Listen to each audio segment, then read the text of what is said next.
Esto es Sala de Redacción, crónicas de la historia del periodismo chileno, un podcast del Círculo de Periodistas. Este programa llega a sus hogares gracias al financiamiento del Fondo de Fomento de Medios de Comunicación Social del Gobierno de Chile y del Consejo Regional.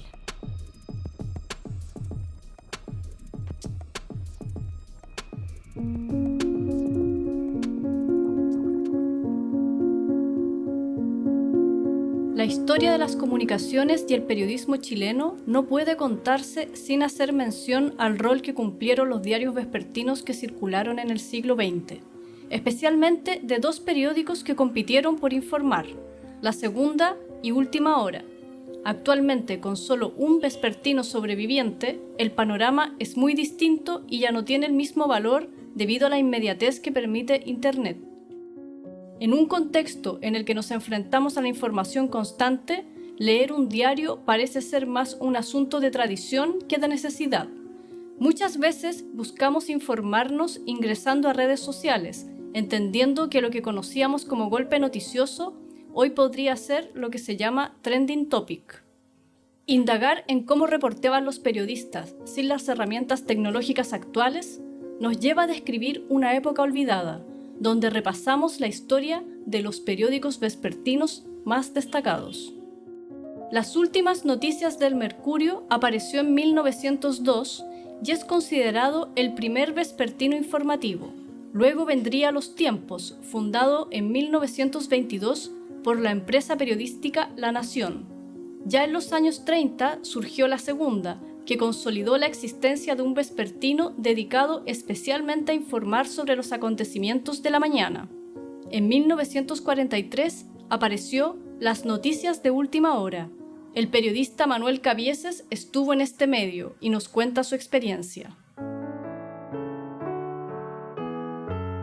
Última Hora tenía una posición de izquierda, de defensa de los intereses de los trabajadores en general. Circulaba fundamentalmente en Santiago, pero también en Valparaíso y en Rancagua. Era una disputa en el terreno de la circulación muy dura con La Segunda, a ver quién salía primero y quién daba el golpe del día. Trabajábamos desde, las 8 de la mañana más o menos, hasta el cierre del diario, que era aproximadamente a la 1.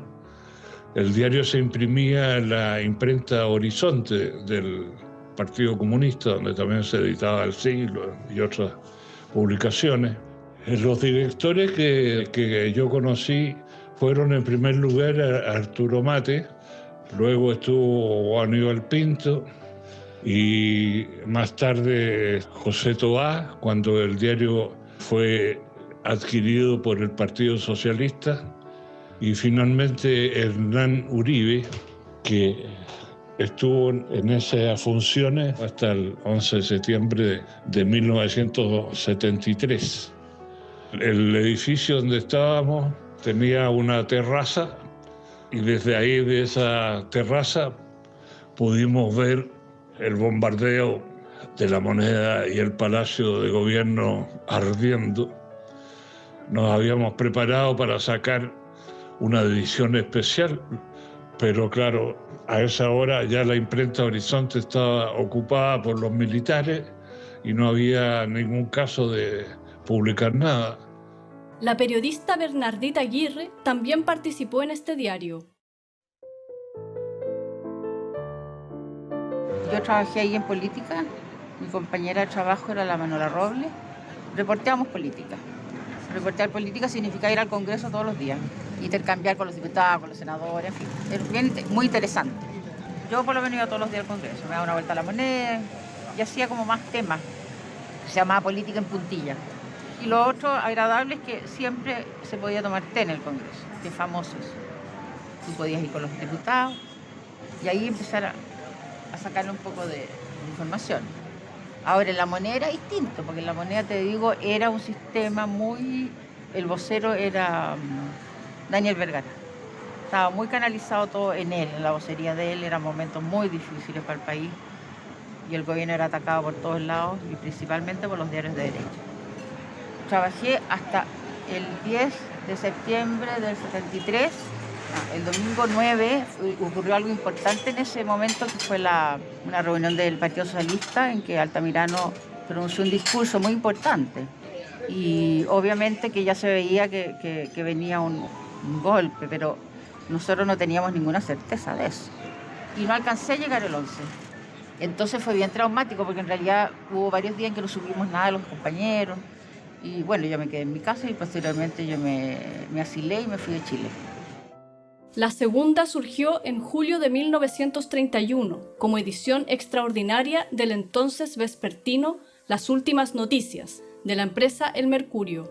El motivo fue anunciar que Carlos Ibáñez del Campo había caído. La relevancia de esta información es lo que se conoce como extras. Se publicaban cuando surgía una noticia que requería ser informada a la brevedad por su interés masivo. La segunda existe hasta hoy. Sin embargo, hubo otros vespertinos de menor duración. La Hora, que se transformó en la tercera de La Hora, con el tiempo se convertiría en matutino, al igual que la Cuarta de La Hora, que derivó en La Cuarta. Una característica de estos diarios fue el uso de titulares llamativos y un lenguaje que atraía lectores de forma masiva. En la década del 80, la periodista Pilar Vergara llegó a la segunda, convocada por su director, Cristian Segers. Yo me fui con él desde el primer momento. Primero era la tercera de a bordo, después fui la segunda de a bordo, y después cuando Cristian Segers volvió al Mercurio fui la primera de a bordo. Pero fue una experiencia muy linda, porque por un lado se trataba de hacer periodismo influyente y con el énfasis en la política, periodismo de calidad, y con un propósito como era la apertura política, que finalmente claro que se dio. Partíamos temprano, nos reuníamos todos los editores a las 8:30 para hacer la pauta del día. Y de ahí todos a reportear, a escribir, para estar cerrando el diario y poniendo los titulares a las 12 del día. Entre periodistas, diseñadores, fotógrafos, debemos decir unas 80 personas, porque el diario era grueso. Al corto andar hicimos en la segunda de los días viernes, que era un diario tipo revista, con periodismo interpretativo, con documentos, en fin, y yo diría que ahí fuimos bastante vanguardia. Tenía un tiraje, me acuerdo que eran todos los días como 50.000 ejemplares, y el viernes, si eran 50 en la semana, eran 80 los viernes. Y ahí nosotros lo que queríamos era el viernes tener una cobertura mucho mejor y competir mucho más con todos los demás medios. Pero además pasa una cosa que no se puede negar. Gracias a los equipos que trabajaban en la segunda, se hacía un diario bastante bueno y tenía apoyo de la empresa Mercurio.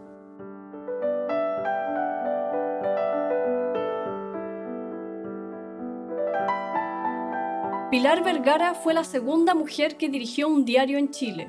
Su labor es reconocida por sus pares, como el periodista Marcelo Sandoval, quien trabajó con ella.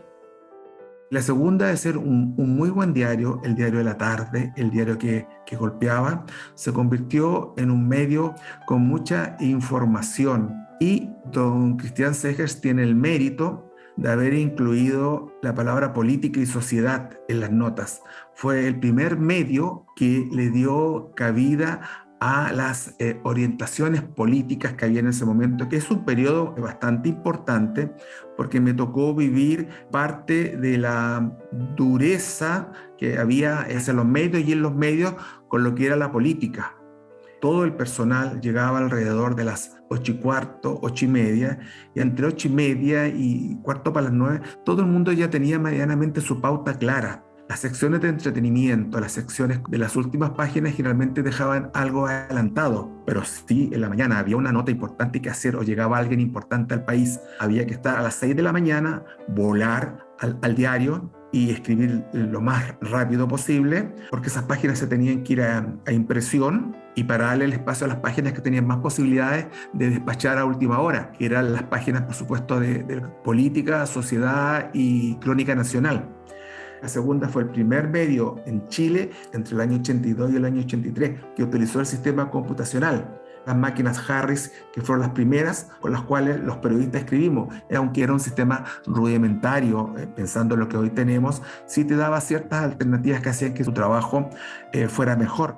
Pilar Vergara, Premio Nacional de Periodismo en el año 1993, también recuerda esa época.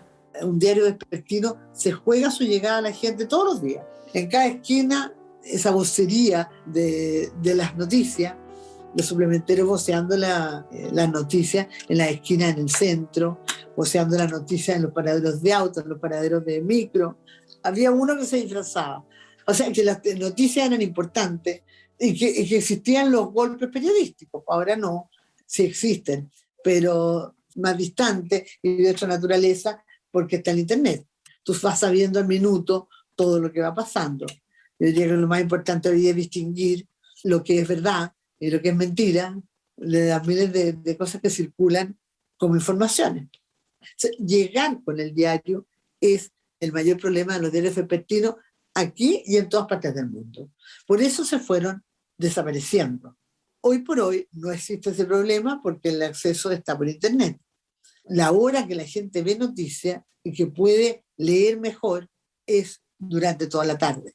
O sea, la apuesta en los diarios vespertinos tiene un sentido, solo que el problema, cuando era solamente papel, era llegar a la gente con el papel. La extinción de los vespertinos que surgieron a fines de siglo fue señalando el fin de una era y el comienzo de tiempos donde la información cambia de plataforma. ¿Qué valor tiene hoy un diario? Las reflexiones de Manuel Cabieses y Pilar Vergara nos entregan algunas luces de aquello. No creo que hoy día se pueda repetir la experiencia de la prensa vespertina de entonces. No creo que existan las condiciones, la competencia de la televisión, de los diversos medios electrónicos que hoy existen. Yo creo que ya cerraron ese capítulo de la prensa vespertina. Apenas está circulando la prensa matutina, que ha cedido mucho terreno también en ese plano a lo que es la televisión. Los diarios van a seguir siendo el referente histórico y desde ese punto de vista yo creo que su presencia va a ser siempre necesaria e influyente. En un diario no se puede permitir una fake news, como sí se lo pueden permitir esa cantidad de sitios que hay que no tienen el respaldo de un formato de diario. Tengo la convicción de que el buen periodismo es completamente irreemplazable, parte de la democracia, mucho más parte de la democracia que las redes sociales, porque la memoria histórica se hace a través del buen periodismo. Esto es Sala de Redacción, crónicas de la historia del periodismo chileno, un podcast del Círculo de Periodistas. Este programa llega a sus hogares gracias al financiamiento del Fondo de Fomento de Medios de Comunicación Social del Gobierno de Chile y del Consejo Regional.